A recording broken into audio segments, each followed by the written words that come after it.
सातपूर औद्योगिक वसाहतीत दुपारी अपघाताची घटना घडली आहे।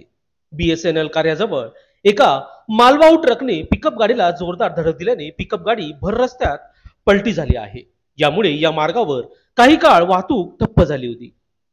अमळनेरहून माल घेऊन सातपूर औद्योगिक क्षेत्रात येणारी पिकअप गाडी क्रमांक MH15 FV 0736 बीएसएनएल ऑफिस समोर आली असता पश्चिम बंगाल येथील ट्रक क्रमांक WB 29C 4414 असलेल्या मालवाहू ट्रकने जोरदार धडक दिली। धडक इतकी भीषण होती, पिकअप गाडी थेट रस्त्यावर उलटली। गाडीच्या काचा फुटून मोठं नुकसान झालं आहे। या अपघातामुळे काही काळ वाहतुकीस अडथळा निर्माण झाला होता। स्थानिक नागरिक व दुरुस्ती वाहनांच्या मदतीने पलटी झालेल्या पिकअपला बाजूला करण्यात आलं आणि वाहतूक पूर्ववत सुरू करण्यात आली। सुदैवाने या अपघातात कोणतीही जीवितहानी झाली नाही। या अपघातामुळे स्थानिकांमध्ये काही काळ तणावाचं वातावरण निर्माण झालं होतं। दरम्यान प्रसंगी लोकशास्त्र न्यूजशी बोलताना पिकअप वाहन मालक यांनी अधिक माहिती दिली।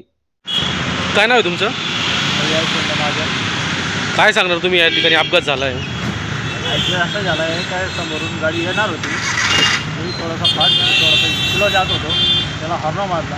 हॉर्न मारल्यानंतर त्यांनी डायरेक्ट गाडी ठोकली। गाडी ठोकल्यानंतर कंट्रोल करायला गेलो, कंट्रोल नाही झाली, पलटी आहे। गाडीचं काय नुकसान झालं आहे का? गाडीचे थोडंसं काच बीच काही फुटले आहेत बस, अंबावलीचा रस्ता लागला। तुम्ही कुठून आलाय? अंबळनेरवरून भाडं घेऊन आलाय का? मग आता हे तुमचा खर्च आहे तो कोण भरून जाणार? आता गाडीवाला भरेल, गाडीवाला ठोकली गाडी। कुठे येते गाडीवाला? आहे कोणची गाडी त्यांची? आयसर नाही, ट्रक आहे का? त्या ठिकाणी जर आपण बघितलं, सातपूर MIDC मोठ्या प्रमाणात कंपन्या म्हणून मानला जातात, परंतु या ठिकाणी जर आपण बघितलं मोठ्या प्रमाणात अतिक्रमण आहे। याच गोष्टीमुळे अपघात झाला वाटतं का असं तुम्हाला? नाही, ते अपघात सारखं नव्हतं, पण त्यांनी कंट्रोल केली नंतर मला गाडी मागून फुटली। लोकशास्त्र न्यूजसाठी बंटी आढावा, सातपूर।